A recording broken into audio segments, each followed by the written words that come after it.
عید که تورا دوبله سوبله چوبله بودش، دلار هم گرون بود. الان که دلار اومده پایین قیمت ها هم کاهش پیدا کرده، تور قیمت مناسب چی دارید؟ اگه تورهای داخلی بخواید تشریف ببرید با 7 تومن میتونید برید کیش، 8 تومن قشم و با 5 تومن هم میتونید تشریف ببرید مشهد.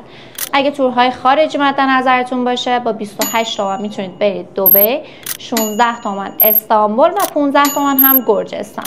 اگر بخواید برید آنتالیا، هتل 5 ستاره یوآل با همه خدمات براتون در میاد 45 تومن، کوشاداسی 25 تومن و ازمیر هم 20 تومن. اگه تورهای لاکچری مد نظرتون باشه با 50 تومن میتونید تشریف ببرید تایلند، با 60 تومن هند و با 70 تومن هم مالزی.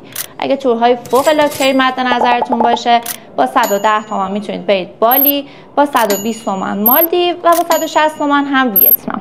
من اردیبهشت میخوام برم دبی آخرای اردیبهشت. قسطی دارید؟ بله، اقساط هم داریم. کارمزدش چقدره؟ ماهیانه 5% چک صیادی بنفش هم نیاز دارید. اسم منم بیارید میشه 4%.